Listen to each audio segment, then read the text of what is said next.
Okay, being recorded. Everyone can see your screen, so I think you want to move your chat maybe? Your chat box or no? I don't think you can. Are they going to see your chat box? Do you see Do you see my chat box? Mm-hmm. But everyone, but I think everyone has it. Okay, I can move it over now.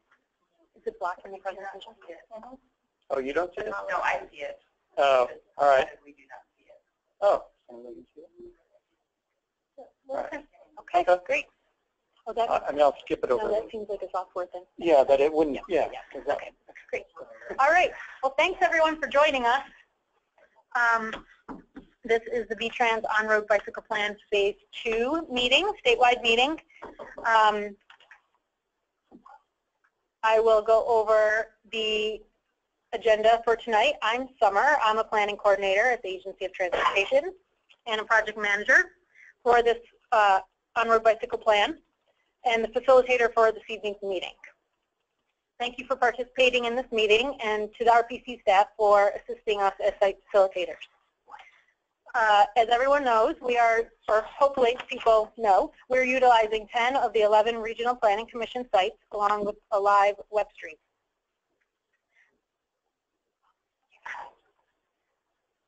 The primary focus of today's meeting is to receive your comments on the On-Road Bicycle Plan and the proposed project methodology. We will receive your comments as time permits. If we are unable to get to all your comments, we encourage you to submit your comments and questions in writing. I'm going to begin by checking in with each RPC site to understand what the attendance will be and the number of people wanting to speak. I ask each RPC site as I call on you to unmute your phone and let me know. Catherine in Scotney. Hi, Summer. I just have one person other than myself. Currently, we don't intend to speak, but we'll see what happens. Thank you. Thank you. Thanks. Okay, Michelle in Bennington.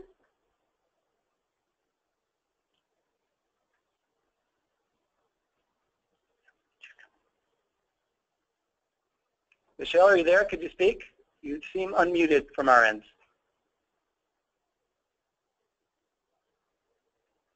No, perhaps not. Move on. Oh, hello. Oh, hello? There you go. So how many, we got 6 people. 6 people? We have 6 people here, and no intention of speaking, but that may change. We'll see. Okay, thank you. Erica in Brattleboro?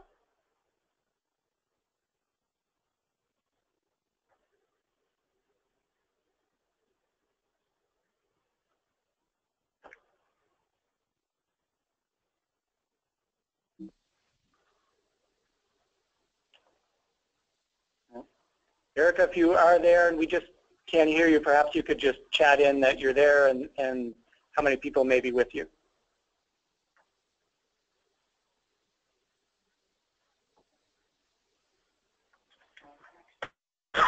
Rob in Lamoille?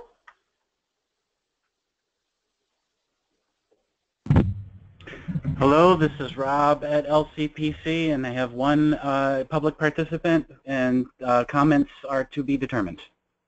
Okay, thank you. Erica is there with 4 people. Okay, and Thank you, Erica. I saw the chat. And we heard from Erica that there's 4 people in Brattleboro. Josh, if you could, Josh in Middlebury, if you could type in your number of attendees.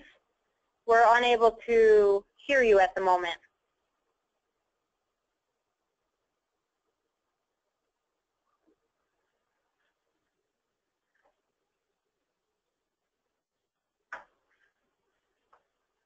How many people want to speak with that?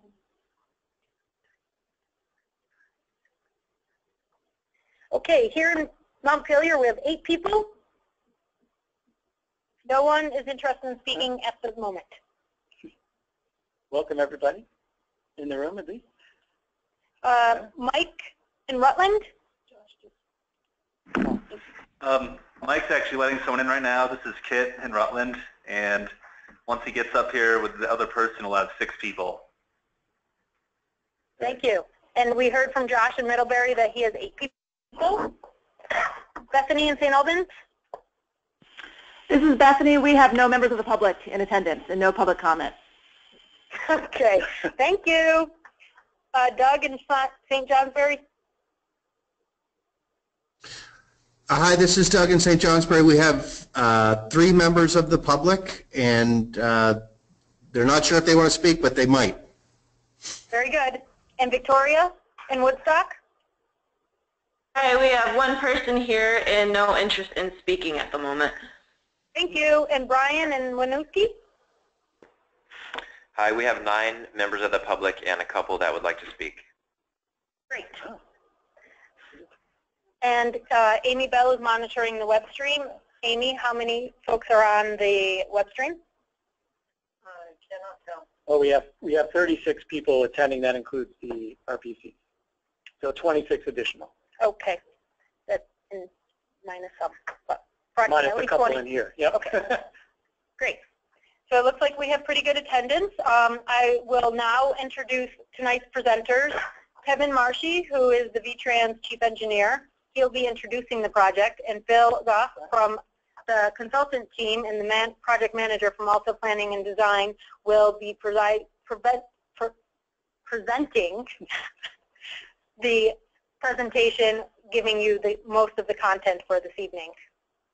For the open content portion of the meeting, there will be a technical panelist, which will include Eric Wagonic from RFG, Sam Piper from Alta Planning, John Kaplan from VTrans, the Bicycle Pedestrian Program Manager, Amy Bell from Policy and Planning, and Jesse Devlin from Highway Safety and Design.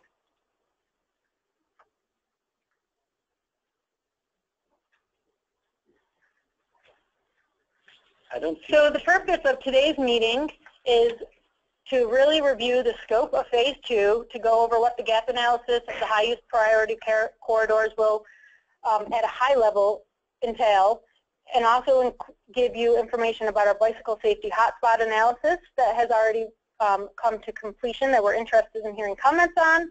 And we also hope that you will walk away knowing that there will be opportunities to participate through an online survey and an additional Phase 2 wiki map that we will get into further details throughout this presentation.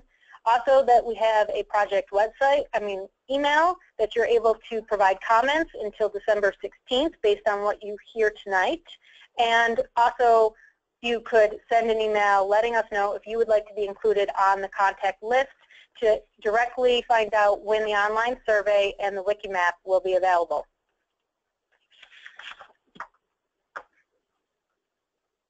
I'm now going to hand it over to Kevin Marshy to go over Phase 1 and Phase 2, just a brief summary for everybody. Kevin, are you on the phone with us? I am. Can you hear me, Summer? I can. Thank you. Okay. And, good evening, I'm sorry. Good evening, everybody, and thank you for participating. This being our first statewide event, I think that we've tried it in this format that since the last couple we've had at Vermont Interactive Television. So hopefully everything works well, and I appreciate folks taking the time tonight to join us and be part of this important project. What I'm going to do briefly is just introduce the project. Many of you, I'm sure, have heard this before. I'm hoping we may have some new folks tonight, but I know that we've had some participation from folks in the past. Really, the purpose of this on-road bicycle facility plan is to give VTrans an opportunity to work, obviously, with folks in the bicycling community to better understand and align our resources to implement improvements out there on the state network. As the Phase 1 of the project, who many of you I'm sure are familiar with, but I'll give a little bit of background on that. The idea of this project came about when we started looking at the limited resources we had at VTrans, but also the desire to make improvements out on the network such that we could be sure that where we were making those improvements with those limited resources were those areas that were most important. So Phase 1 really took there was an intense data collection. I'm not going to go into all of that tonight.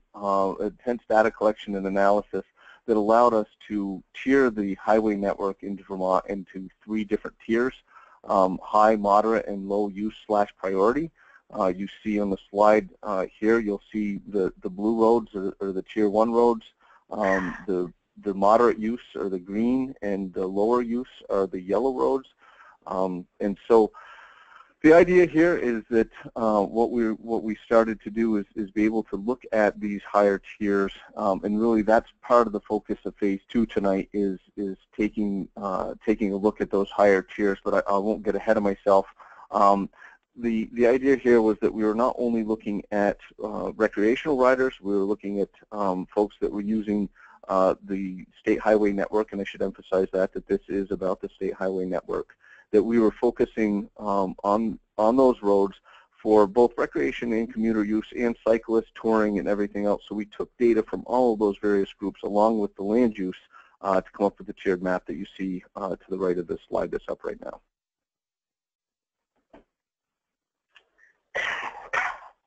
Phase 2 of this plan, which we're here to talk about tonight, there's 3 different subsets of that. One is to take and conduct a safety analysis of the entire network to look at those areas where there may be crash data or other information that we might have. I believe we looked at 10 years of crash data, probably going to get into that a little bit further later, looking at over 400 crashes. Those crashes are just the crashes that we have in our database that are associated with automobile and bicycle collisions. Unfortunately, we don't have a mechanism to collect the crash data associated with just bicycle crashes. So the crashes that we were looking at in this analysis were those that only involved an automobile with a bicycle. So the first phase is to look at do that safety analysis around the state and identify those areas. The second phase was really to look at and develop criteria so that we can identify those areas where there's gaps. And so what are those roadway evaluation criteria? Things like, the average daily traffic, truck traffic, lane width, shoulder width, those types of things are some of the criteria that we've looked at to help identify the gaps on the network. And then the third phase is really looking at and evaluating the high use corridors that I mentioned earlier to start to identify opportunities to make improvements out on the network on those higher tier roadways. The next steps, which would be phase 3, is to take the information from phase 2, the safety analysis, the evaluation that we've done to look at the opportunities on the higher tier network, and to really start to bring that to life, looking for opportunities on how we can implement some of those improvements along those higher use corridors. That may include starting to incorporate those types of improvements into projects, current projects, let's say paving projects or bridge projects, something to that. But it may also end up in looking at some more systemic type of projects that are focused only on the improvements for the bicycle network. I should say here, one of the things that we've tried really hard at VTrans in recent years in working with folks in the bicycle community is really to look at the bicycle mode as something that's integrated into everything that we consider at VTrans. So when we talk about bicycle improvements, we really like to think of it as we're making those investments for all the modes, and that bicycles are up there, unlike maybe what we might have seen 20 years ago, where bicycles are considered as in those modes and in those considerations for projects that we have. This just brings it to a higher level, and especially on those tier 1 roads, again, going back and looking at and understanding the fact that there are limited resources, and we want to make sure we get the best bang for the buck in the resources that we are deploying, especially for the bicycle mode.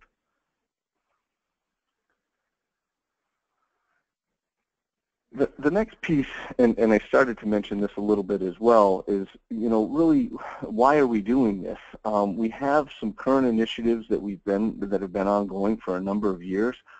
This is really allowing us to align those resources and focus in those areas.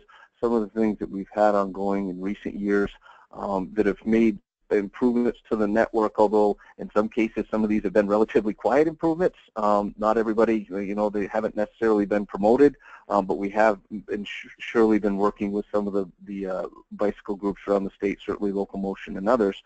A couple of things that are worth mentioning here, design consideration, and there's much more than that's on this slide, but in general, one of our practices for the last several years has been any new projects that are out there, any paving projects, roadway reconstruction, bridge projects, for the most part, you're finding that we are striping those at 11-foot lanes. Our previous practice was 12-foot lanes, so we're gaining a foot on each side of the roadway in terms of shoulder width.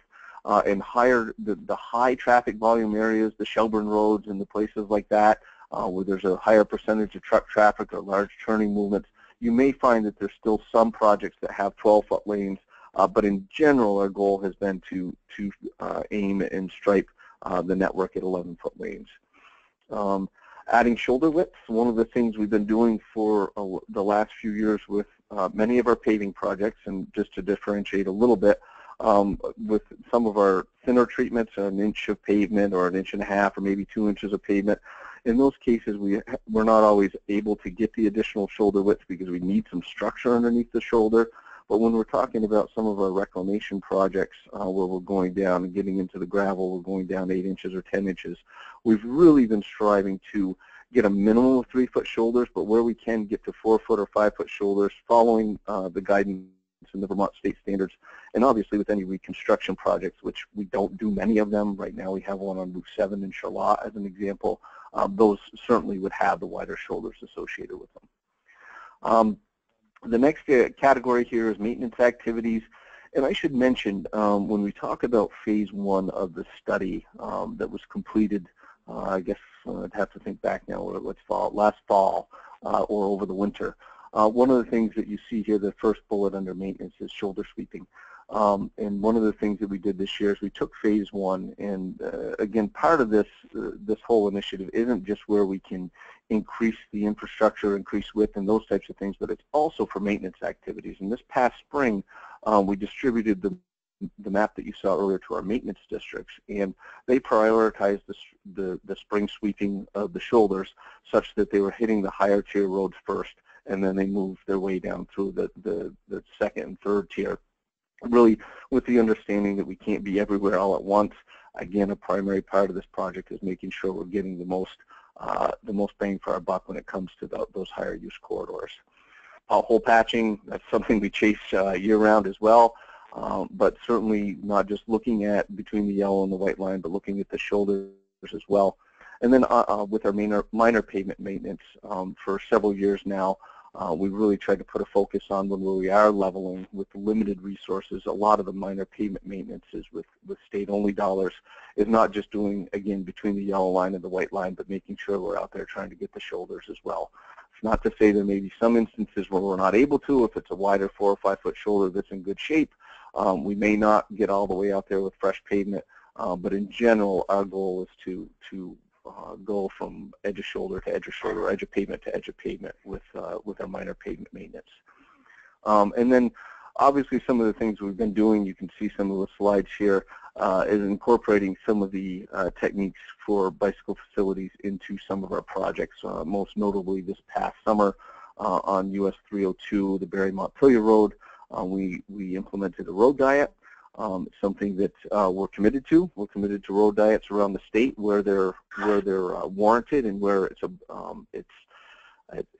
where we have the width and the opportunity to put them in. Obviously, we work with the municipalities that we're in, not just to push through a certain implementation. We want to make sure that we've reached out to the community, done like we're doing tonight, had appropriate public input on these types of things.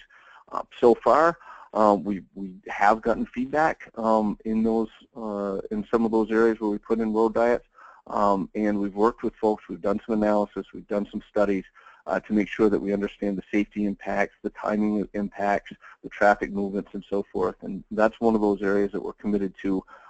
Right now, out on the Barry-Montpelier Road, we did have some community concern. We elected to move forward based on the analysis since it's been implemented earlier this fall. We really have had a lot of positive comments back on that road diet. And then, bicycle pavement markings, and this might just be pavement markings in general. One of our areas of emphasis in the last couple of years is trying to make sure that we're hitting as much of the network as we possibly can. Our goal being 100% of the state highway network with fresh lines every year. Again, looking to prioritize those to some of the more higher use corridors for both automobiles and bicycles. not necessarily being able to get to every one of those higher use areas that's on the on-road bicycle map, because there are some short segments, so there's some logistics to it, but certainly making a commitment to try to make sure we refresh those every year. And in those areas where we have bike stencils and bike lanes and those types of things, really putting in a renewed effort into making sure we hit those as early in the season as practical. So those are just some of the things that we have ongoing. The goal, obviously, of this project is to build on that and continue some of those things into the future, especially looking at a way to prioritize and align our resources in these different tiers that we're talking about this evening. Great. Thanks so much, Kevin, for kind of setting the foundation to where we're starting here on the Phase 2 effort. For those not in the room here in Montpelier, you've heard my voice before, but I'll introduce myself again. My name is Phil Goff. I'm with Alta Planning and Design. I'm the project manager for this effort, and we are the consultants working with VTrans. We also have a sub-consultant, RSG, helping us out as well. So I'll be doing really the sort of bulk of the rest of the presentation to take you through the analysis and the findings that we've done so far. And we'll move into a question and answer and discussion period later, and we have some experts here in the room and on the phone that will sort of help facilitate that as well. So just to summarize, you know, the sort of overall scope of work in which Alta has been hired, in essence, to do here. We have a 5-task effort here. The first task is an outreach and public participation, which involves a couple of public meetings. This obviously is the first one tonight. We have online participation tools, which I'll talk about a little later. We have a trio of stakeholder meetings, and then we have frequent internal meetings with VTrans staff. The second task is an identification and analysis of safety hotspots by assessing crashes and difficult bicycling location data that we learned from Phase 1. We also are assessing 10 locations identified as the top 10 safety hotspots to determine some of the trends and the potential countermeasures. Again, we'll get into all these in more detail later. Task 3 is develop an evaluation criteria system to analyze how comfortable roadways are within the state of Vermont. Comfortable to bicycle upon, that is, of course. Task 4 then is to use that methodology and evaluation criteria to score the high use and priority corridors that we've already established through VTrans effort in Phase 1 of this project. And then finally, we'll develop a report that summarizes, of course, all of our findings and such. The schedule includes a pair of public meetings, as I mentioned before, and webinar events. Thanks again for attending tonight. We're reviewing, or Kevin's already reviewed, the Phase 1 results. The scope and the goals for Phase 2 have already talked about a little bit, and I'll discuss soon the preliminary findings.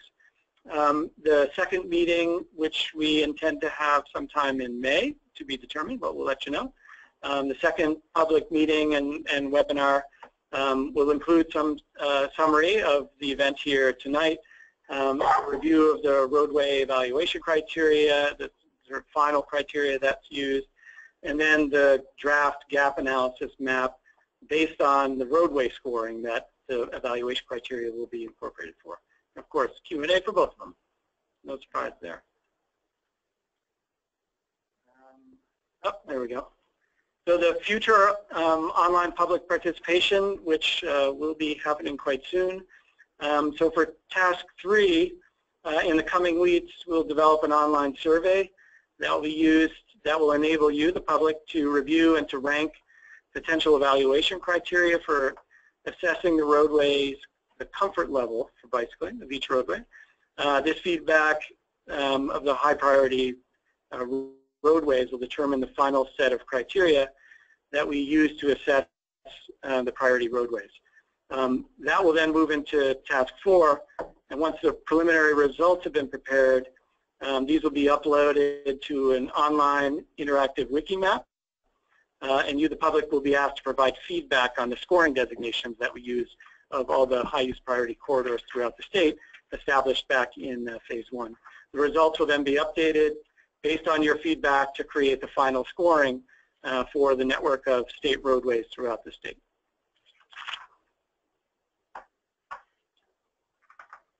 As I talked about earlier, the initial core task for the team so far was to identify and to analyze safety hotspots throughout the state.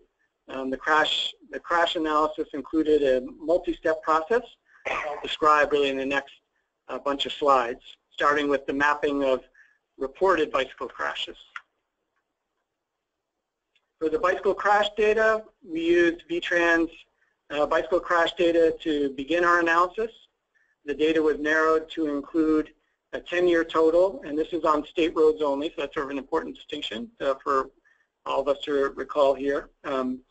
So in that period, there was 419 crashes that were reported, which of course excludes some that in all likelihood were not reported, those that did not involve an injury or major property damage. Those are typically not reported on by police. So as you can see in the map on the screen, many of the crashes, of course, as you'd expect, are concentrated in Metro Burlington and other urban areas of the state. That said, of course, the crashes have occurred on roads really throughout the state in both rural and urban areas and suburban areas in different roadway contexts. After mapping the crash locations, that first step, we then sought to understand the results of the crashes and the trends or the characteristics related to those crashes. Of the 419 crashes that I described before, included in that we included in our analysis, and that is a 10-year total from 2006 to 2015. It resulted in 2 fatalities, and again, I want to emphasize these are state roadways only in which we did this analysis.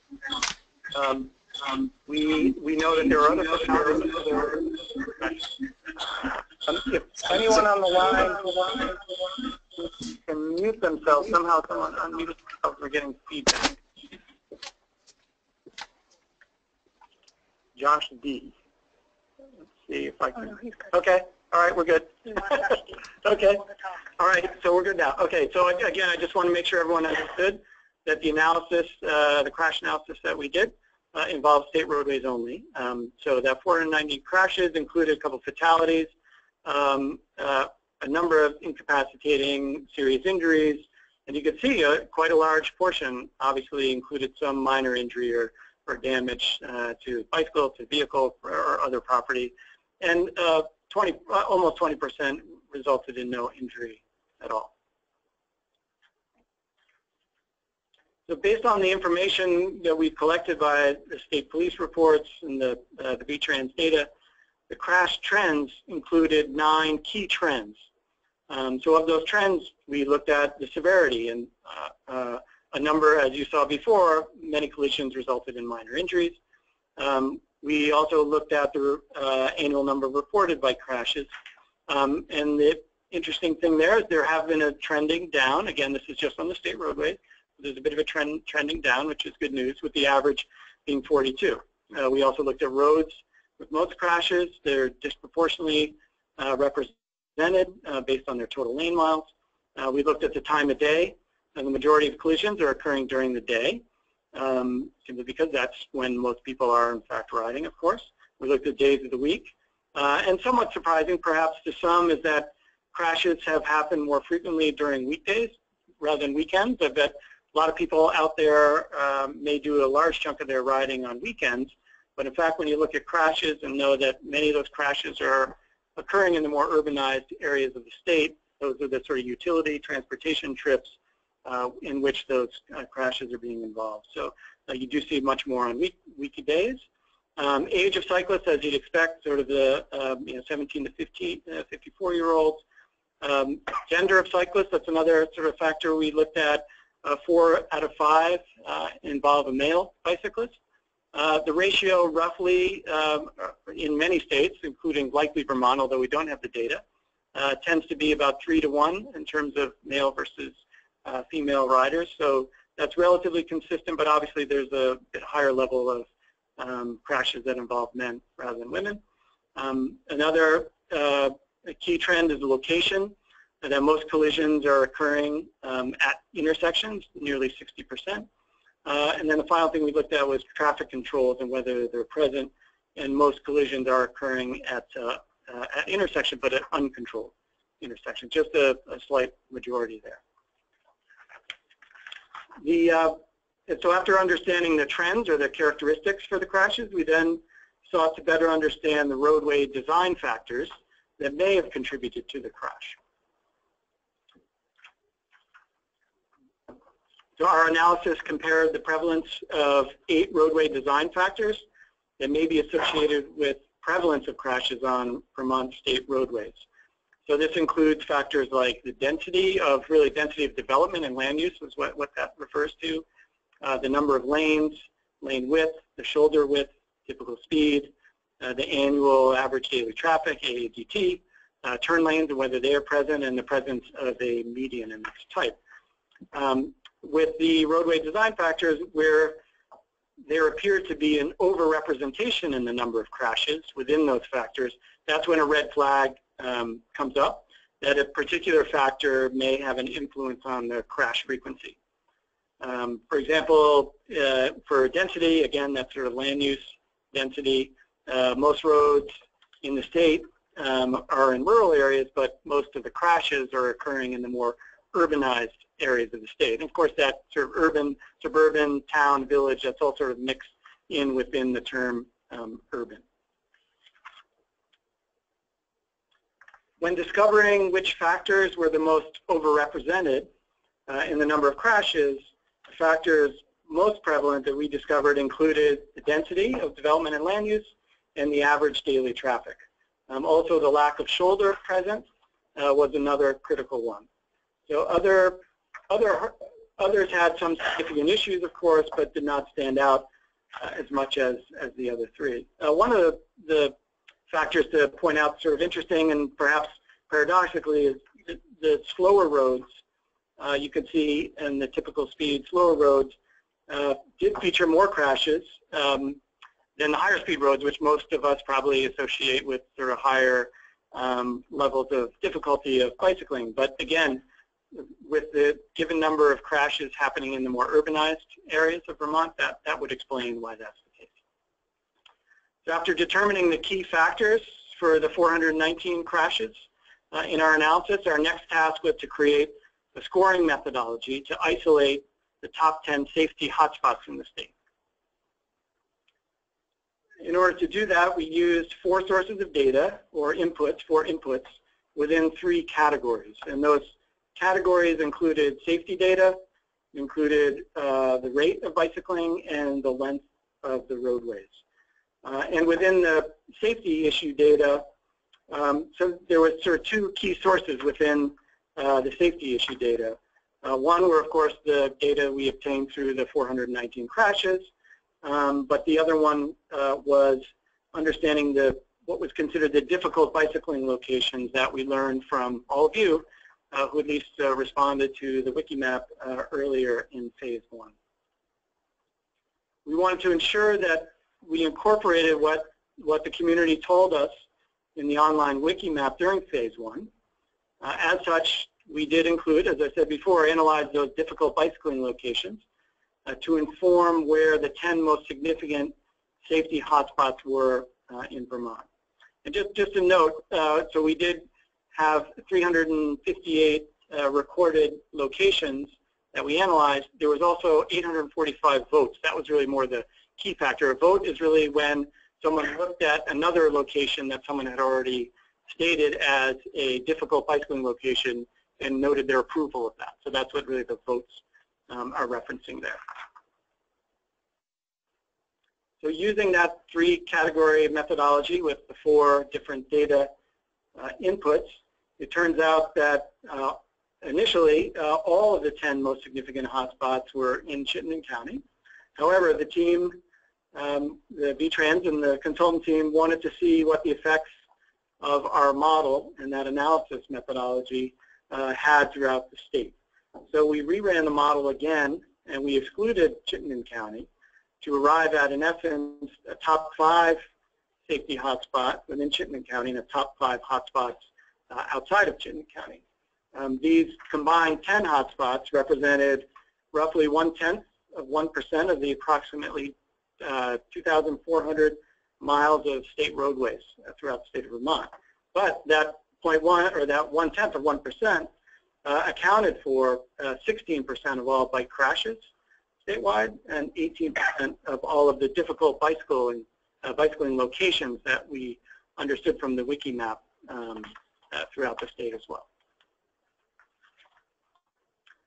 So in the identification of the 10 hotspots, as I mentioned, we kind of broke it up into two, 5 safety hotspots, Chittenden County, 5 safety hotspots outside of Chittenden County. We did more detailed analysis that is part of ultimately our report, but those 5 hotspots within Chittenden County include South Winooski Avenue in Burlington, Williston Road in South Burlington, Pearl Street in Essex, Riverside Ave in Burlington, and Colchester Ave in Burlington as well.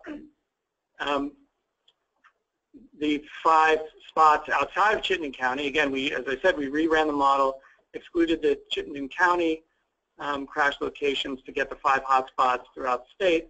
Those included Main Street or Route 5 in Brattleboro, State Street, Business Route 4 in Rutland, North Street, sort of a combination of North Street and Main Street.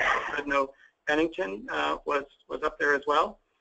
Oh, and I apologize for the numbering there on the left. I'm just noticing isn't quite in the same order. And Elm Street in Ennisburg and Route 30 in Castleton. So after narrowing in on the top 10 safety hotspots, we then did what the team called a deep dive of the crash data, and that is reading the police report narratives to better understand some of the key factors that contributed to the crash.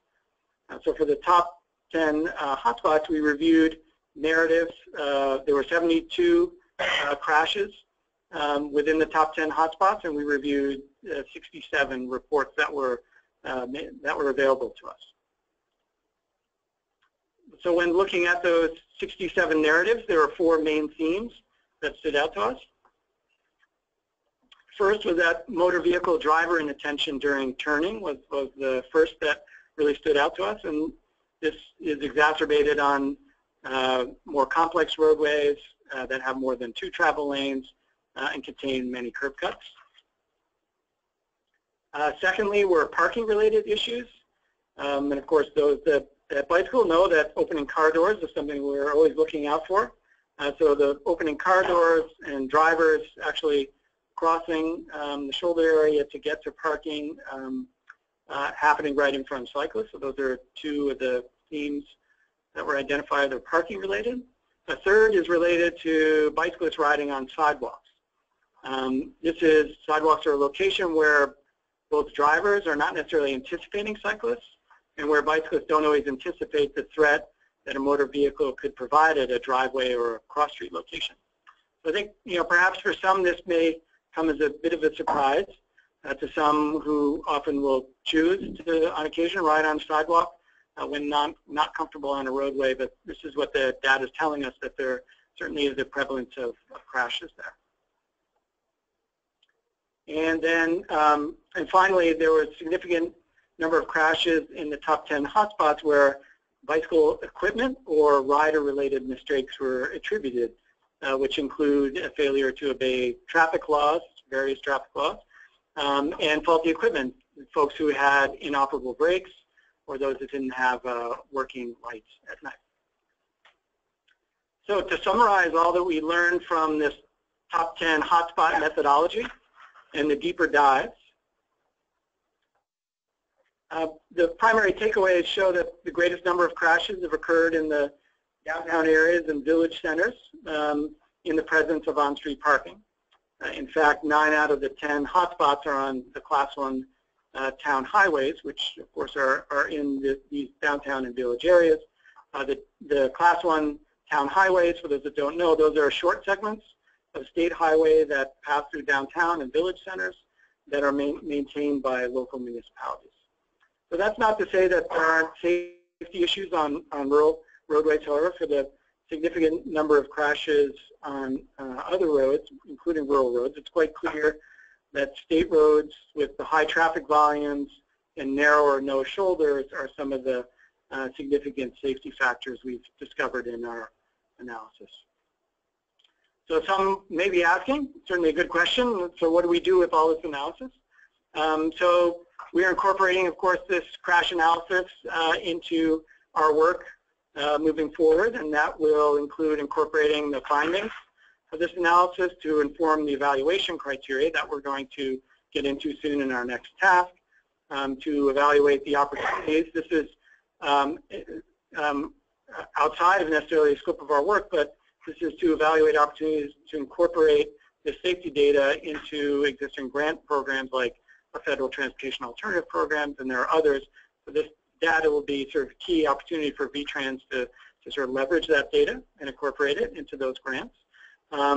This analysis will be used later on in the future, the phase 3 that Kevin had spoken about earlier.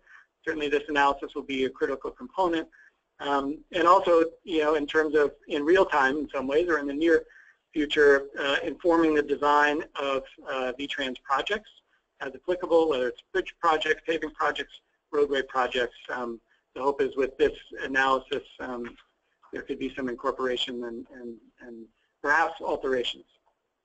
So to finish up, I would just want to quickly review the next steps in the scope of work, which is really the task 3 and 4, which we'll be jumping into really soon after this meeting, of course. So the next immediate step is to create the evaluation criteria inputs that include the use scores from the phase 1 effort, along with the roadway variables that we have discovered in our safety analysis.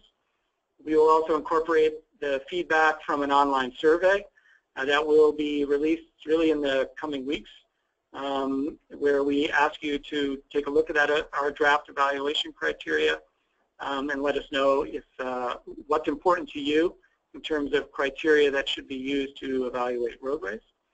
So this criteria will take into consideration the types of cyclists using the state roadways. So for instance, the bulk of trips within the city, town, and village centers, typically on those class 1 town highways, are typically the transportation trips, where those on the rural roadways tend to be more used by recreational bicyclists, frequently with cyclists with some level of experience and confidence riding their motor vehicles. Of course, not exclusively, but that's the general trend. So to give you a sense of examples of the kind of evaluation criteria that we're sort of pulling out of this safety analysis and are likely to provide in a draft of our evaluation criteria for you to review in the survey, is the potential presence or the absence of designated bike facilities. I think we have another person. No, okay, don't worry about it. The presence or absence of a shoulder, the presence or absence of a median, presence of a traffic control, any kind of traffic control. It could be signal, stop signs, or roadway markings. The pavement condition, the number of travel lanes within a particular roadway, the average daily traffic or average annual daily traffic, the speed of traffic, and the percentage of heavy trucks. So that's sort of a sampling of what our draft evaluation criteria may be that we'll want you to give us feedback on. So after that is complete and we finalize the evaluation criteria for task 4, we will then use them to score the state highways, the high use corridors, the priority corridors, to have a better understanding of their adequacy for bicycling. 2, we will then post the scores on a wiki map, an online wiki map, in the spring and seek community input on whether the scores that we designate feels right for those who ride or drive on these roadways more regularly.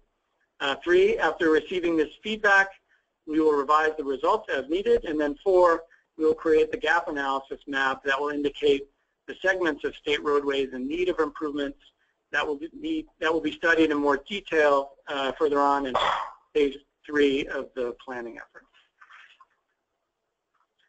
Again, just to reiterate, to have you sort of look at a visual of the public participation, we will have the online survey with the draft evaluation criteria again, starting in the next few weeks and into January.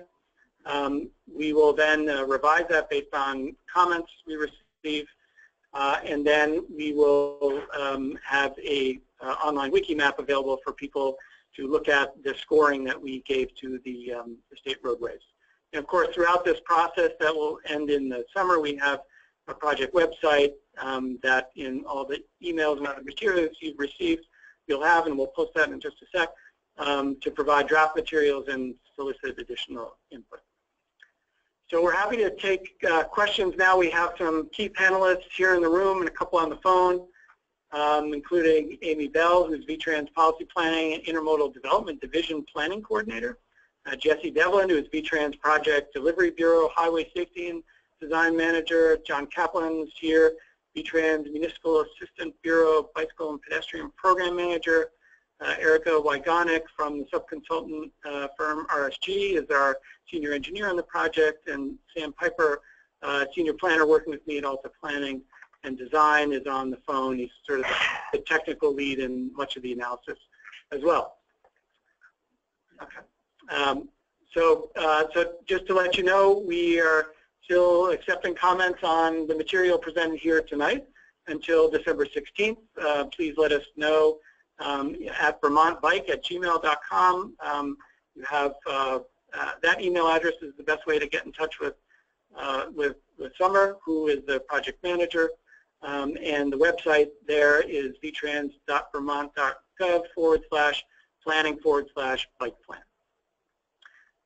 So thank you very much for attending the webinar or being here with us in Montpelier, and we're going to do a go-around. I'm going to hand it back over to Summer to do a go-around to the RPC to get questions. Great. Thank you, Phil. Just to outline the process a little bit to everyone, we checked in with each site and they gave us the number of attendees, and it sounds like many sites didn't have folks interested in speaking, but I'm going to go back through and just make sure that no one changed their mind. So the process here will look like we'll go to each site in alphabetical order and receive comments from 2 attendees at a time. Each attendee will have up to 2 minutes to speak. For the web stream participants, we will read 2 comments submitted via the chat feature. And this will continue until 7:55. I'm going to start by... What about the people who are not at those sites? There are a lot of us. Oh, yep. So if you could please type in your questions, and we will take the questions in the chat bar, and somebody here in Montpelier will read 2 questions from the chat window. Where do we type them in? I don't see anywhere. There should be a chat window where you're able to type that in the Go to the Meeting dialog box. And if you could please mute your phone when... Okay, I'll do it now. Thank you.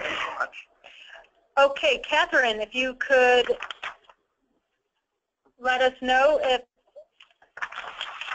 your participant decided to speak. Neither our participant or myself need to speak right now. Thank you. Thank you. Okay, moving on to Michelle and Bennington. There are 6 of you. Anyone interested in speaking? Yeah. Great. Hi, my name is Jean Connor. I have 2 questions. On some of the low-use roads, are they low-use roads because they're inferior in some way? And I'm thinking if those roads were improved, if that indeed is the case, it would get cyclists off of the more congested areas, which could reduce the number of crashes.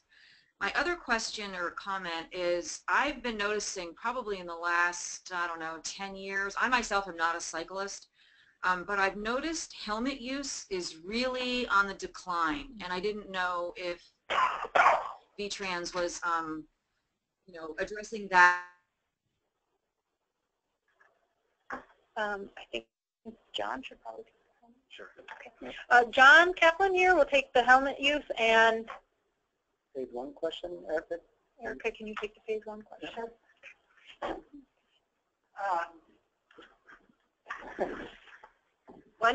This is Erica Wygonik with RSG. We led the Phase 1 component with Alta as the sub to us, so we're just changing roles here for Phase 2. When we looked at prioritizing the roads through current and potential use in Phase 1, a big effort there was not just where people we're currently riding, but trying to identify where there would be use if the roadway were improved or felt adequate for cyclists. So we made every effort possible to understand where people were currently riding, but then also, especially if there were roads that it seemed like had a lot of potential for people to use, but didn't, potentially because there was a deficiency with the roadway or something that made cyclists feel unsafe, and so they chose not to use the road. We wanted to make sure that was recognized. So that was a distinct part of phase one. Okay, so this is John Kaplan. So as far as helmet use, and that's not obviously not really the focus of this plan, but you know, we don't have a statewide helmet law in Vermont, although it has been proposed several times, I would say, over the last 10, 15 years. The legislature has never supported it.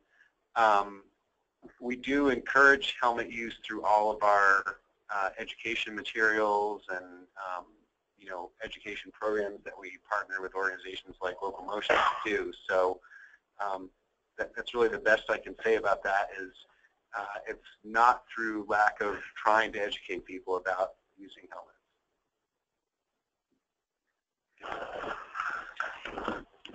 Michelle, did you have another person interested in speaking? Yep, we got Hi. another one. This is Tom Jacobs from Bennington as well. We talked about limited resources. Could you give us just a sort of an overview of what is the budget for the cycling side of VTrans? What percentage? Budget or the budget for cycling? Did you say the budget for cycling? Cycling projects and programs? Oh, yes. Oh, the cycling projects. I think, well, I don't have it off the top of my head. So this is John Kaplan again. I don't want to throw a number out there without being confident of it, and it's a little bit of a hard question to answer. We have tried to do some accounting of all the improvements that we make for actually both biking and walking, and that's why I'm hesitating a little bit, because we have a report that combines those two modes in terms of what VTrans spends overall, not just through our grant programs, but through things like shoulder widening, sidewalks on bridges, you know, all of those things. So I'm not going to throw a number out there without it being accurate, and it's a little bit hard to pull out just bicycling expenditures.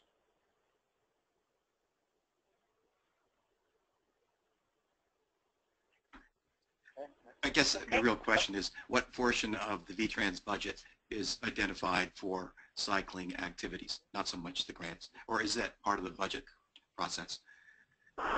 It's still hard to say, because if you look at our capital program, the bicycle and pedestrian program is pulled out separately, but that is not, doesn't reflect all of our expenditures on biking and walking. That's just the way it's set up in the budget. It's a complex topic. Okay, thanks, John. Project cost. Right. Paving, Yeah. bridges. And Tom, this is Jesse Devlin, Program Manager for Highway Safety and Design. And I think what you're getting at is hopefully one of the outcomes of this shift is to have a way to truly prioritize and implement specific changes. So to me, that is one of the outcomes that I see coming from this, is to have a way to truly prioritize and implement. thank you, Jesse. Thank you, Bennington. Moving on to Brattleboro. Erica, it sounds like you have 4 questions. We'll take 2 of them now, and if there's an opportunity, we'll come back for the second 2. Can you hear us? Yes. Yes. Who wants to go first with their questions? Go ahead. I'm going to turn off. Okay. So you said that Main Street in Brattleboro was a place where there was a high frequency of crashes. I've observed that Route 30 leading out of Brattleboro seems to have had a pretty high proportion of bicycle crashes. So I was wondering how that data was analyzed. And will you state your name, please? Oh, sure. My name is Barbara Walsh. I'm here in Brattleboro. I own Brattleboro Bicycle Shop. Thank you. Yep. Well, this is Phil from Alta. I can just say that, indeed that was a location where some crash data did come up in Brattleboro, but again, just based on our methodology and the number of crashes that did occur that were reported, and those that also included places within Brattleboro where people designated as the difficult bicycling locations in phase one. It were those kind of two key inputs which led us to the Main Street, Route 5 as the sort of prime hotspot, at least in that part of the state. So it's not to say that that there aren't issues on other roadways in Brattleboro. Okay, is there another question? Kind of have three. My name's Dave Cohen. Yeah, as Barbara was saying, it's like, there are other, spots like at Route 30, and there's certainly Route 9. Actually, probably are fewer bike accidents than you would expect because people are just not riding because they're so scared to ride. And I'm wondering how that fits into the plan because these are corridors where many more people would be riding if we had greater bike infrastructure. So accidents and hotspots are not showing up because people are literally just petrified as far as riding bikes. The other thing is that I didn't see anything like that around seasonal. So is there a certain season where these crashes happening, or we're expecting more people riding, of course, during the summer? Any happening during the winter? I ride during the winter and throughout the winter. I'm just wondering about that. Just a little aside thing is about electric bikes and the coming of all kinds of electric assisted vehicles like the ELF, which is kind of a solar electric human-powered kind of bike car. And there are implications for those kinds of things in the future. It's not exactly what you guys are doing right now, but I'm wondering if anybody has any comments about that as well. The evolution of the bicycle, which can carry passengers, carry cargo, and have electric assist and just way more capability.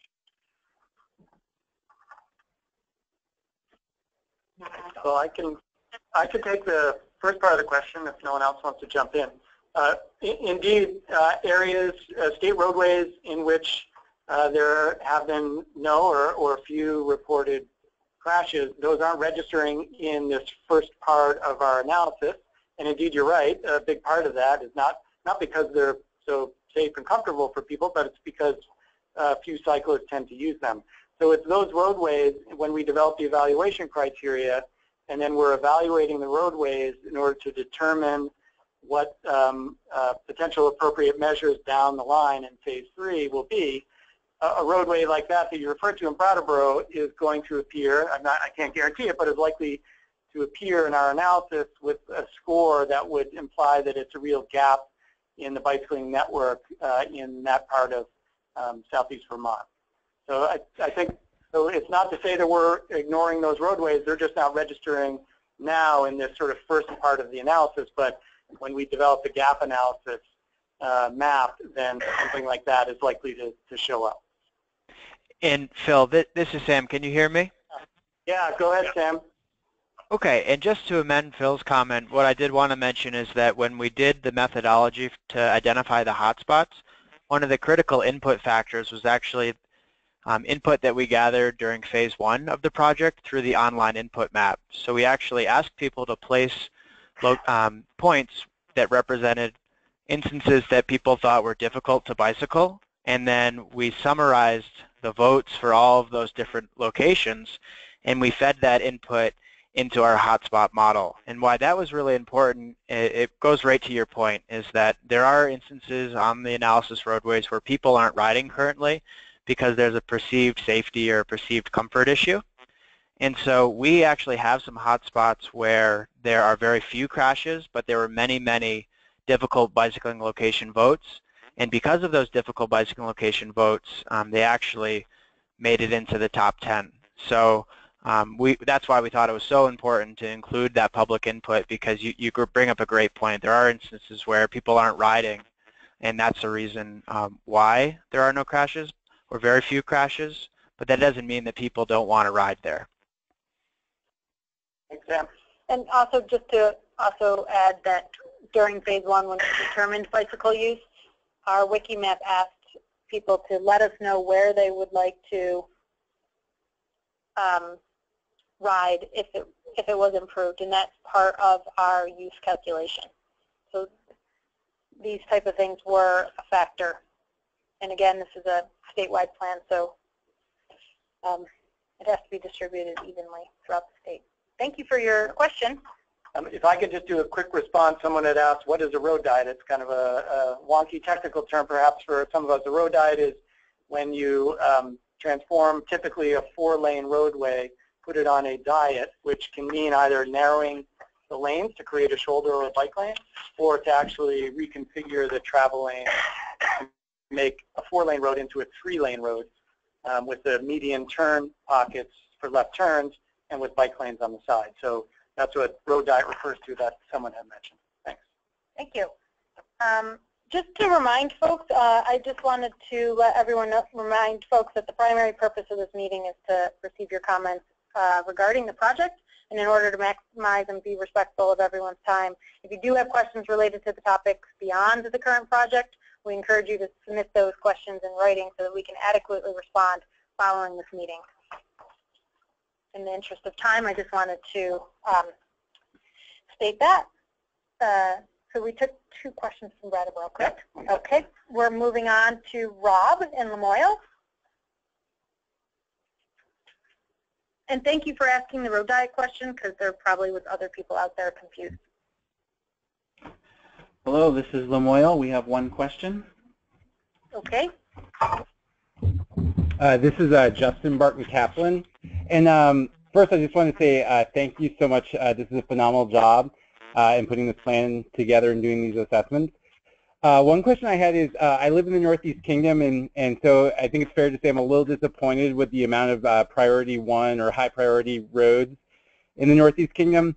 And I was kind of curious to understand, so once you get through phase 3, how long is the implementation plan for? Is it like going to be a 5-year plan? Is this a 10-year plan? Are there plans to reassess at some point in the future? So essentially, how long is the kingdom, left with a short or a small number of high priority roads?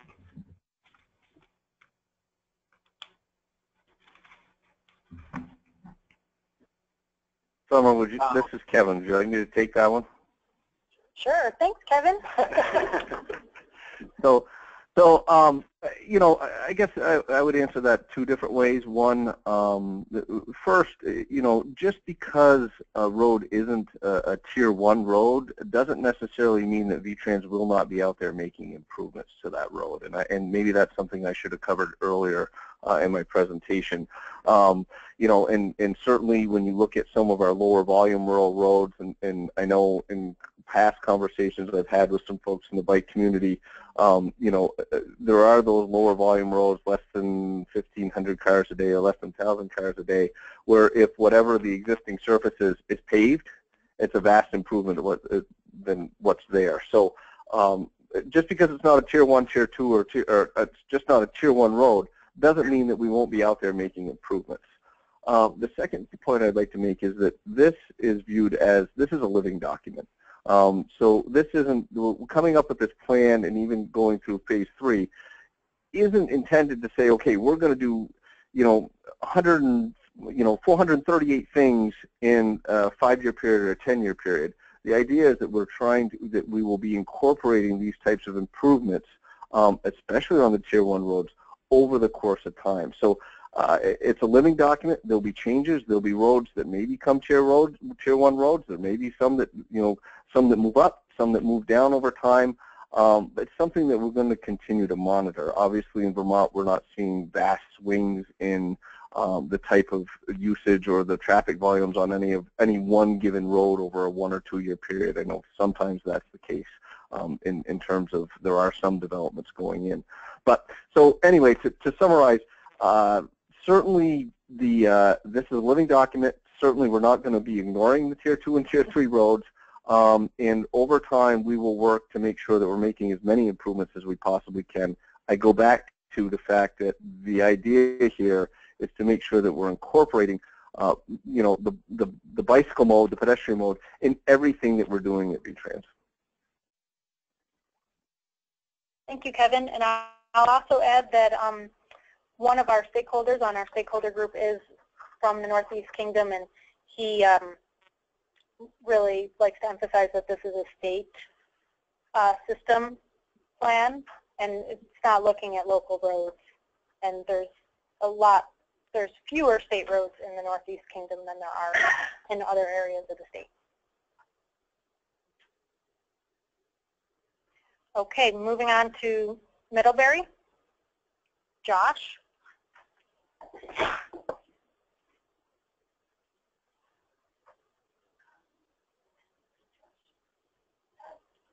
Oh, yeah, I think he was one that never quite got connected. There were people there that wanted to talk. They earlier seconded the first part of the question about. It sounds like we'll come back to Middlebury, or do you know the question? I think we've covered the question that they were. Okay. And here in Montpelier, is there anyone that would like to speak or has a question? I have a question. Hi, this is Emily Brodek from Local Motion in Montpelier this evening, which is lovely. One of the things we mentioned for the third phase was about level of service and bicyclist comfort. And for those who are somewhat familiar with the transportation sector, know about level of service from a vehicular perspective. So Phil, I wonder if you can just talk a little bit more about what that is hoping to identify and what that means when we're talking about the bicyclist as a focus. Can I pass that question off to my colleague Sam, who I assume is still on the line? Sam, did you hear that question? I suspect you probably have a good answer. Better one than me. Sure. Phil, could you just reiterate quickly? Yep. Emily is essentially asking about task 4 of phase 2, where we talked about bicycle comfort level, and we talked about the roadway evaluation criteria, how we will be asking folks to talk about their comfort level on the road, and how that fits in with bicycle level of service. Yeah, so I can't remember if it's phase 3 or 4 you talked about it, but there's a distinction between when you're looking at vehicular level of service and when you're thinking about the bicyclist as a design target. And so I just thought that's an important part of information for people who are participating in the project to understand a little bit more. Did you get that, Sam? Yeah, I'll try to take a stab at it, and if you have additional, if you need additional clarification, please let me know. But you bring up a good point that there's different level of service models which we can use, and some are oriented towards vehicles. In this particular instance, we will be looking at a methodology to assess the level of comfort. Sorry, if everyone could please mute themselves. Let's me use it. Okay. I think there was what we look at in this particular effort is a model, which is still under development, and we're in the preliminary stages, but we're going to look at different roadway variables which are known to influence comfort levels for bicyclists, and that could include different roadway variables such as speed, number of travel lanes, presence or absence of a shoulder. And there are different methodologies out there, and for some of those more technically savvy, there's one called bicycle level of service. There's also a model called level of traffic stress, and that is really becoming the state of the practice. And what different jurisdictions are actually doing is modifying that model for local use. So again, this is all preliminary. We just wanted to present some of the potential evaluation criteria. But in the coming months, we will be refining that model, and we're going to be leaning on the public to actually have a survey which is going to go out, and people are going to have the opportunity to vote and to provide input on different evaluation criteria. And we are going to bring that back, and it's going to influence the model so that it's really calibrated well for the state of Vermont. The bicyclists in the state of Vermont know the roads best, and so we're going to lean on you to determine what are the most important variables.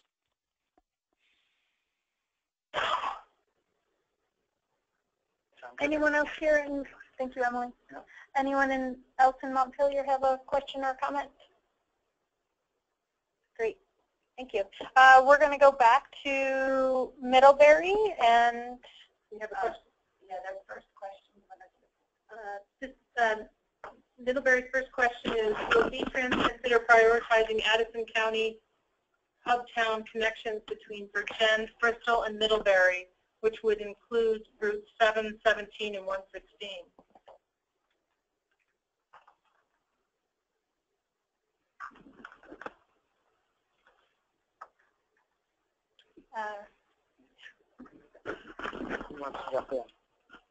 In the context of what? I guess we need some clarification on the question. And that's really what phase 1 of the project is. Right. Right? We've got the 3 tiers for the whole state network based on the whole methodology and public input and everything that we did in phase 1. I don't know how else to answer that question. Okay, the clarification is in the context of anticipated higher use. So that was covered in phase 1. Right. And as Kevin said when he was addressing an earlier question, this isn't going to be a static effort. We're going to be going through and making changes and reevaluating this periodically. So this is where we're starting from. That doesn't mean that necessarily we're going to be in 10 years or 5 years for that matter. So it's an iterative process. We had to start somewhere, and this is where we're starting. And the phase 1 map is static because it's feeding into phase 2. Yeah. Right now. For now. There's a second Middlebury question. What about prioritizing full state loop, i.e. Route 7 Virgin to Middlebury and Route 30 Orwell to Castleton?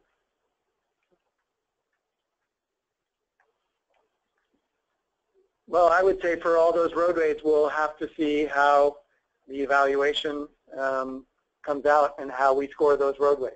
So it's not necessarily a bad idea, and that's certainly not to say that there may not be ultimately improvements along that loop. But that's part of what we'll be doing moving forward in Task 4 is to determine where the gaps may lie along that loop, which would inform where improvements may occur further on in phase 3. If they're high use. Yes, assuming that they're high use corridors and state roadways. Thank you. Next, we're going to take questions from Rutland.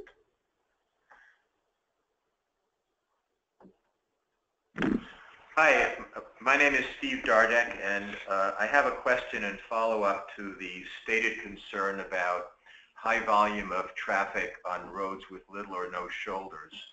And looking at the map that I have in front of me, the VTrans map, I mean, the main east-west road heading east out of Rutland is Route 4, which is high density until it gets to Mendon and moderate, according to the map. And that road in many locations, if not most locations, has little or no shoulder. There was a near fatality, I assume it's in your second category, which I think had about 13% of incapacitating injury last year on that road, where a bicyclist heading east was hit from behind by a car also traveling east. And what I'm wondering is whether or not there's any room for consideration in your plans for signs which alert motorists to keep a safe distance from bicyclists, which many don't do. Particularly, that road, for example, is used by 18-wheelers, which go by at a high rate of speed, and if they're hugging the right fog lane, which they sometimes do, the force of that wind will actually move the bicycle a bit. And it would be helpful to have a sign, I think, advising motorists, truckers, and drivers of vehicles as well, that a safe distance is required by Vermont law. I saw such a sign when I was biking in Quebec this summer, which I'd like to send to your website if you'd be willing to take a look at it, and if that's within the scope of your study. I'll let John Kaplan answer that. All right, that's a good question, and it comes up pretty frequently. I guess, you know, we've tried to approach the sort of the safe passing law requirements more through education and not try to do that education through the use of signs. There is a lot of, you know, whatever you want to call it, there's a lot of signs out there that motorists already are not looking at.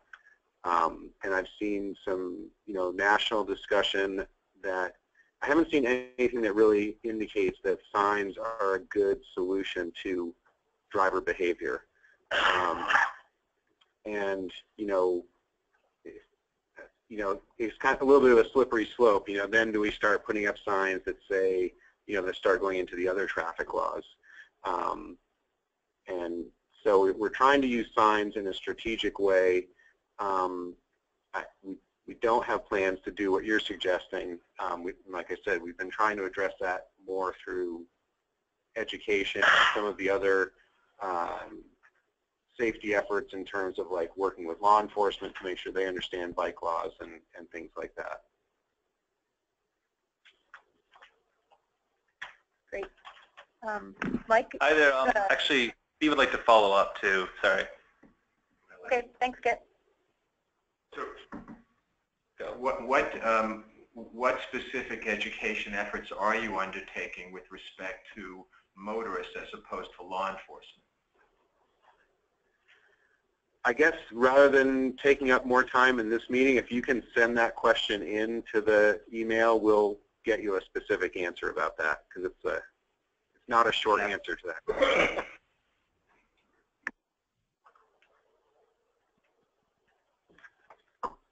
An additional question, Kit?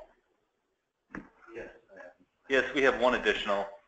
Okay. Hi, my name is Rick, and I am a resident in Proctor, Vermont.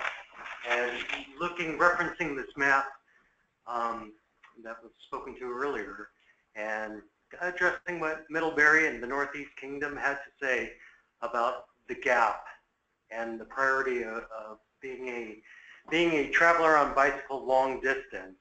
It would be really nice to see in the plan incorporated this idea of the recreational bicyclists that are traveling north-south, such as on the corridor that parallels the Long Trail, that there is a priority from the beginning of the state to the end of the state, as well as traveling east-west between New York and New Hampshire, of a consistent signage or an education process where we are sharing with the road other than with the local residents of Vermont to encourage people to utilize our recreation areas.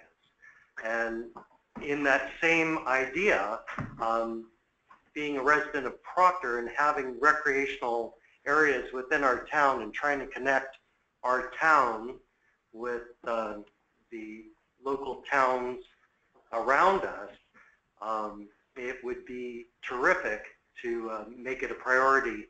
Route 3, which is a nice, comfortable cycling road, but would also allow our employees that travel to the neighboring towns to have a consistent way of acknowledging that there are cyclists on the road and that we are sharing the road, in fact. So making Route 3 a priority as far as being able to bypass Route 7 in a comfortable way in our particular region would be an excellent service to the community in our area. So I'll leave it at that, and whatever comments you have to say. So this is John Kaplan again. And I think, Sam or Erica might be able to chime in a little bit because a lot of what you talked about in terms of recreation, routes was a consideration during phase 1. I mean, that was part of input that resulted in the tiered priorities that we have. I don't think that the state has any plans to. It's hard to get into like signing certain roads for bicycling. We kind of are taking the other, the assumption that we have is that all the roads in the state are open to bicycling other than, limited access roads like the interstate. And, we haven't gone down the path of, signing a particular road for biking, partly because we don't want to send a message that, only that road is okay for biking. I think there could be some misunderstanding by motorists that, they see someone on a road that isn't signed for biking and they say, well, how come you're not using the bike route? So I know that's not a detailed answer to your question, and I guess, we might be able to offer more on that. So I'd say follow up. Okay, thank you. We're going to move on to. Okay, we're going to move on to Doug in St. Johnsbury.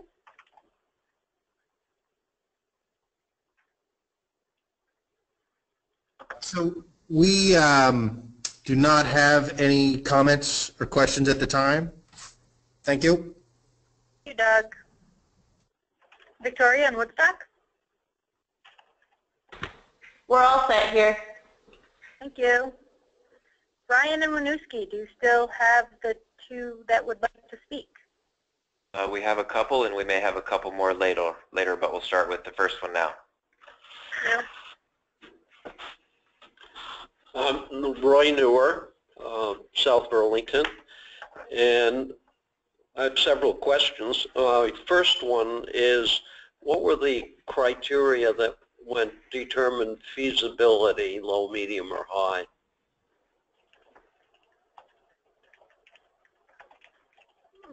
Use priority. The blue, green, and yellow on the map. Yes. So that determination occurred during phase 1, and that was based on the method explained at the beginning, where we estimated both current and potential bicycle use on state roadways based on transportation bicycle use and recreation bicycle use. So that part was established during phase 1. We're now using that information to structure the phase 2 analysis. And use was determined by land density, a interactive crowdsourcing map that people were designated where they would like to ride, where they did ride, where they would ride if it was improved. And we had a robust sort of quantitative method of determining use.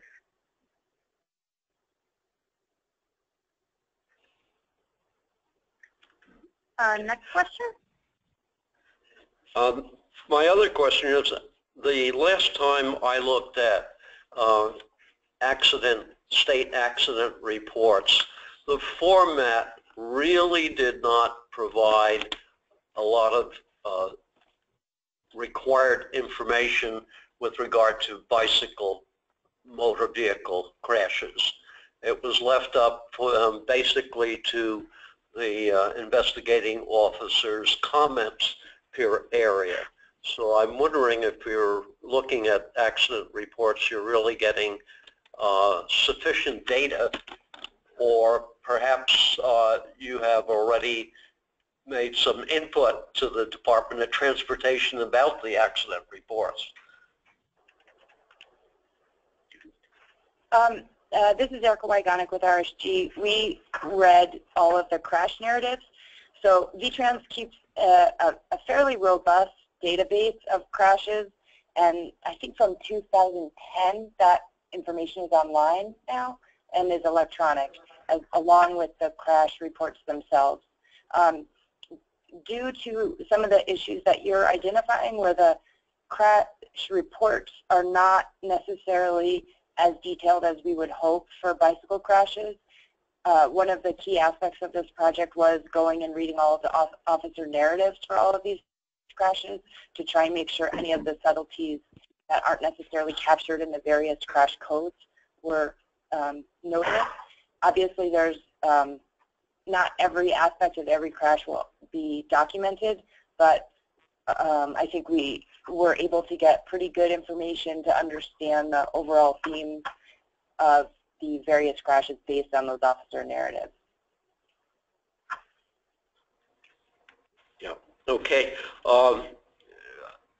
My third question is with respect to the standard 11-foot motor lane. I can understand that this is traditional, but I wonder, had we ever considered, at least in some areas, putting the fog line at 10 feet? Even though it would be okay to have it 11, but the 10-foot fog line would have 3 advantages that I can think of. A psychological one for the motorist, it's a tendency for traffic calming. Road looks narrower, looks like it's a lower speed situation, and it would help with respect to keeping clearance from a bicyclist, since the tendency would be for the motor vehicle to ride closer to the center line. And the third advantage is it reduces the wear and tear on the side edge of the road, less tendency to veer over to the edge. So have 10-foot lanes ever been considered? At least 10-foot marked lanes? The short answer to that is yes. We have had instances where we are or will be applying 10-foot lanes. So we look at a lot of factors. You mentioned a few, but we look at traffic, trucks, speed, all those things play into that decision. But it definitely is something that is looked at and can be looked at in the future. Yep. Thank you, Rick. Moving on to the web stream. Oops. Can we ask one more over here? Okay. We'll do 2 people. Thank you. Here's the second person. My name is Rick Hubbard, and I live in South Burlington. It's a question primarily for Kevin Marcia. Are you able to hear it, Kevin? Is Kevin aboard? I am unsure. He is not a designated panelist, and he is. I'm here, Summer. Okay. Thanks, Kevin. Kevin, I want to speak to really what's the elephant in the room here that we're not discussing too directly, and that's road width. If we're going to have safe transportation for vehicles and bicycles, we have to approach the issue of separating bicycles at slower speeds from speeding motorists, and there has to be safe separation. And except for roads like the improved portions of Route 7 and some others, Vermont has a huge percentage of roads that are 28 feet or less, as I understand it. And the math, I can simply not make the math work to safely separate bicycles and roads on the majority of all Vermont highways. And until we address that and begin to have a plan to push it out to a wide enough distance to have safe separation, I don't see that we're going to do anything but repeat these conversations out into the future. And we need a plan over how many years, because we can't do it all at once, that it's going to take us. And I'd like to give you an example, and I'm happy to follow up in the morning. I have your phone number and email, and I'd be happy to send you some diagrams that I put together to illustrate it and to chat in more depth. But the one example I'd give you is this. It's typical for 2 SUVs or pickup trucks or panel trucks to pass each other on Vermont roads. They make up 40+% of all the vehicles on our highways. And if you're going to have safe separation for those 2 plus bicycles, the panel truck or the pickup side view mirror to mirror is 8 feet. I've measured. Times 2 in opposite directions at 50 miles an hour with a 4-foot separation gap between the oncoming vehicles. You've used up 20 feet. If you allow 4 feet of separation between the side view mirrors of each vehicle and the bicyclist, you've used up the entire 28 feet of pavement. You haven't allowed any room for the bicyclist, 2 of them at 2 feet each, and then that would bring you up to 32 feet. And the bicyclist now is riding right on the edge of the pavement, which isn't realistic. If you allow another 2 feet on either side of the bicyclist for wiggle room, you're up to 36 feet. And so we are way out of phase with what I can see to make the math work. And I'd just like to understand when we're talking about changing lanes down to 11-foot lanes, but not dramatically widening the roads beyond 28 feet, how we're ever going to make the roads safe enough for bicyclists and vehicles. Thank you, Rick. I think it's been the 2 minutes allocated. Kevin, do you have a quick answer for that, or is it something that Sure. I'll do my best real quick, Summer. And Rick, I think you and I maybe have discussed this in the past. It really comes down to resources. You know, I don't think, you know, in general, when it comes to VTrans and widening roadways, there's a couple of things to widen the roadway.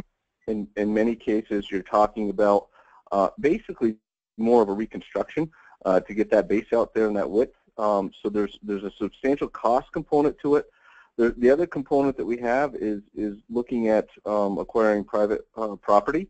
Many of the roads we have, there's a 50-foot right-of-way. You start taking that 30 feet, and you have slopes and ditches and those things. We're out at the right-of-way, so there's a lot of private property takings.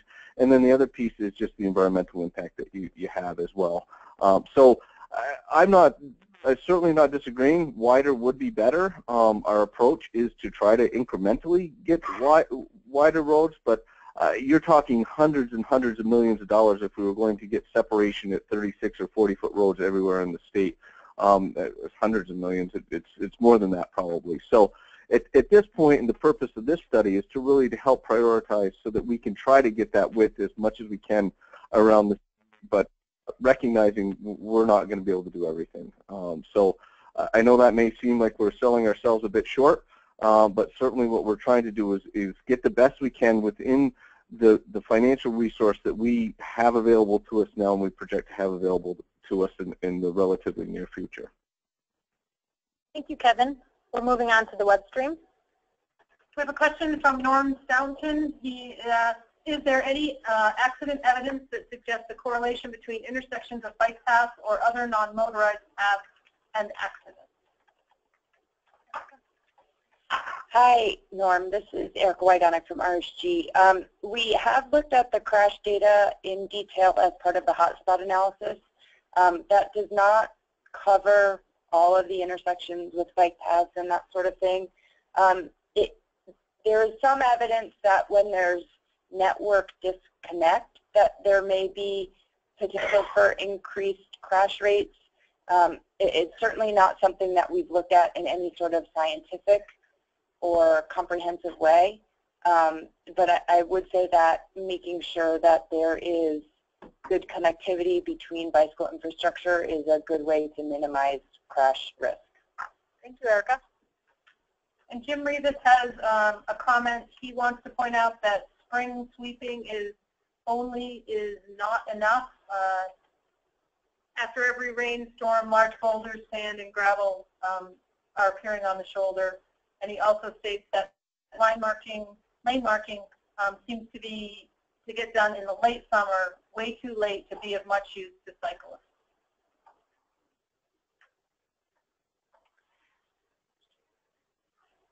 Okay. We're going to go back to Brattleboro, where there's 2 more questions.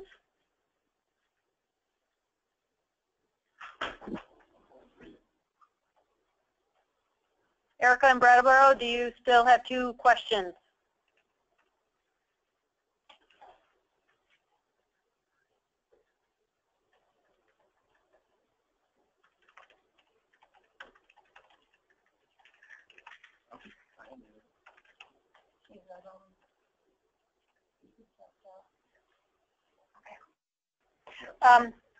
We lost Erica and Brattleboro.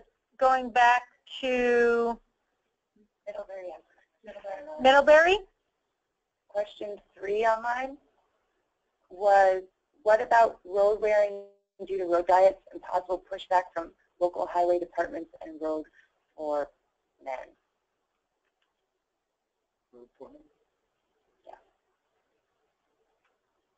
I think the question is if maintenance changes because of road diets.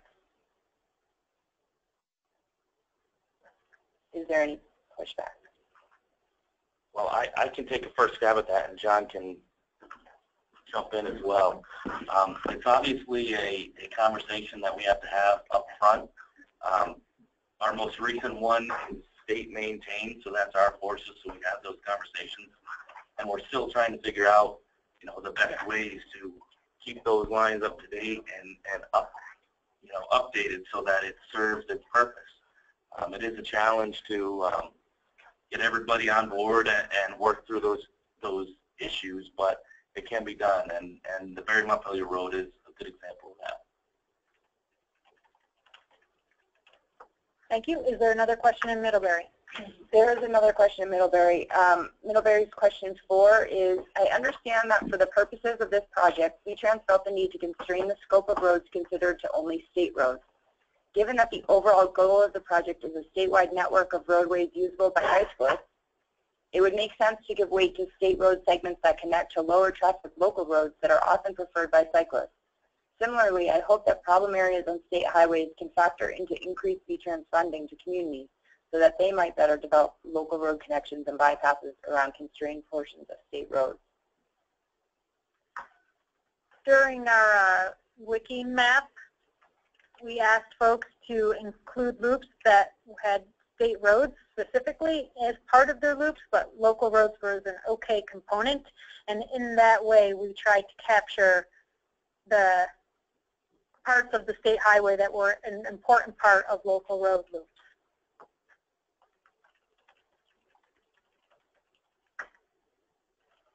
Moving on back to Montpelier, no questions, correct?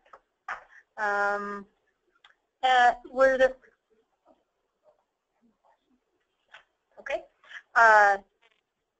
Did we have any more questions in Rutland? Go for it. Hi, my name is Marty. I'm a member of the Transportation Advisory Council here in Rutland, and none of the members that I'm aware of, and there's about 30 of us that come on a consistent basis, none of us are professional engineers. So of course this is not scientific. It's just common observation. As operators of motor vehicles, and we've come across bicyclists in the road, we realize that these bicyclists that have small narrow tires can't ride where there's a lot of stones and rocks, so they wind up in the travel portion of the roadway. I understand you're doing a study for big improvements, but on a more immediate application, that if we could do more road sweeping to keep the shoulders clean, the bicyclists will be able to ride safely more to the right than they're able to now. So we would appreciate that if the state highway in the middle of different chores that they have to do, if they'd be able to get the power brooms out and clean the shoulders. Thank you. Thank you. As Kevin stated at the beginning of the presentation, we're using the priority bicycle map to have that be part of our sweeping each spring. Was there another question in Rutland? Yeah, it's just one. Okay, thank you. Yes, this is Gail. I just have a question. I just thought of it as I was looking at the map and listening to other questions. Is the Vermont Scenic Highways or Byways program under VTrans? No, it is not. Tourism and marketing. Tourism and marketing. Okay. Well, apparently they have a good bit of signage out there marking those road beds. And normally those are the less heavily traveled by motor vehicles. And some of them might well render themselves as being marked on the same posts that mark them as highways and byways, with a notice that they're also bike friendly or bike comfortable or whatever the terminology is. So I was just wondering if that would be something that apparently it does not sound like it is unitized, but you might have to work with another group there at the state level. But it's just something that I thought that might be a good marriage of signage and road use that says the same thing. Enjoy yourself. All right, well, thank you for your comment. Moving on to Winooski. Yep, we do have one more. Okay. Second. All right.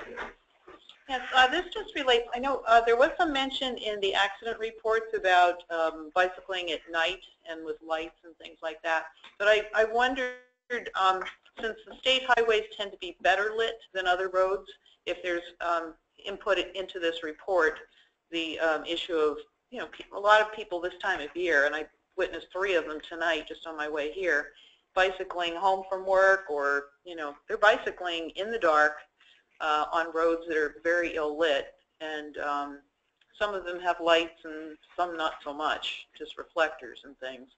So I'd like to see that incorporated as part of the report, you know, just the prevalence of bicycling at night on roadways. Or people driving at night too without lights on, and it'd be nice if there was step up in law enforcement there. Will you state your name, please? Oh, this is Donna Laban. Thank you. From South Burlington.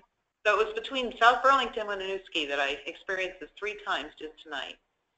People riding on the roads with or without lights, but certainly not that easily seen. Okay, thank you for your comment. That is part of our education material. Right, as far as bikes use. As far as bicycles using lights, and then also that was one of the general themes that was found during our hotspot analysis. Yep. The proper equipment of bicyclists. Thank you for your comment. We'll take 2 from the web stream. Okay, do we have an opportunity for a second one here in Winooski? Sure. I lost track. Yeah. Yes. Looper Z, I'll make it quick. Just a comment for the previous question there. Don't laugh, it will be quick. The scenic byways, they are not low-traveled roads all across the state. As a matter of fact, I'm involved with those, and most of them are very heavily traveled roads. Oh, thank you. That was quick. And a good clarification. Amy, web stream? Yeah, we have a question, another question from Norm Staunton. Has any thought gone into planning for non-traditional cyclists? I'm thinking of hand cyclists, recumbents, tandems, etc. Particularly cyclists with disabilities. If not, might the survey and other feedback mechanisms be an appropriate method for offering some accessibility and accessibility safety inputs?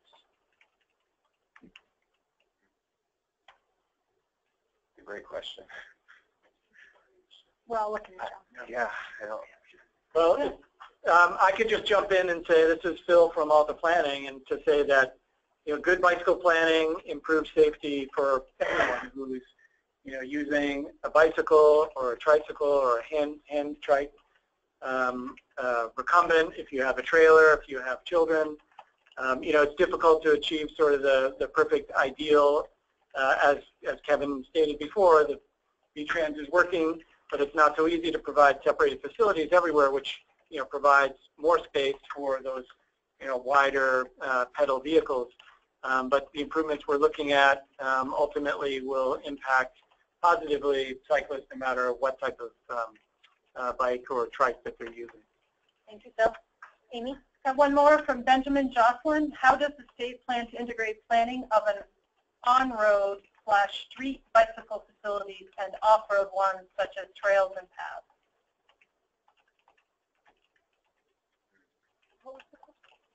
How do we plan to integrate on-road and off-road bicycling plans? Basically what he's asking, to bring them together. I think that's just a byproduct of our map, in the sense of where there are folks bicycling on the road to get to mountain biking that hopefully came up as high use on our map. And they will be accommodated just as all other cyclists that are using the state road. The only thing I would add to that is that, you know, some of that will happen at the local level because there's a lot of trail or path development that happens outside of VTrans. So, you know, it'll be somewhat dependent on municipalities to be aware of our network and then tie their facilities into ours. Correct. Thank you, John. We have time. We have someone here. Montpelier. Oh, great. We have a question in Montpelier. Wait. Are you sorry? Over here. Up near one of the Oh. stand here and answer my question. This is our last question. Okay. My name is Stephanie Kaplan. I'm not related to John. I live in Calais, and I was a founding member of the Bike Ped Coalition, and I was on the very first, with Amy, on the very first Bike Ped committee here at VTrans. And we wrote that bike plan, the Bike Ped plan, that first one. And back then, I want to talk about shoulders just for a second. Back then, we talked a lot, there was a lot of controversy about what's the ideal shoulder width for a bicycle. Because you have the conflict between wanting it nice and wide and then not really ruining the rural character of roads. And the nice, you know, you have shade along them when you have trees and everything else. I'm just wondering, I'm just curious, sort of at this point in 2016, is there a position, does VTrans, do you guys have a position on what is sort of the ideal shoulder width for bicycles? That's part of the evaluation criteria for task 3, looking at what are the, thinking about what the criteria is to evaluate how comfortable a roadway is given the user of that road. And You don't have something, you don't have like, well, there is the Vermont. Right. And we also, in our VTrans bike and pedestrian design manual, we say that in general, 3 feet is the minimum for a shoulder that, you know, can accommodate, I don't know what words we use, you know, most bicyclists or some level of bicyclists. so when reconstruction is going on, what numbers go into the planning, or does it totally depend upon where you are?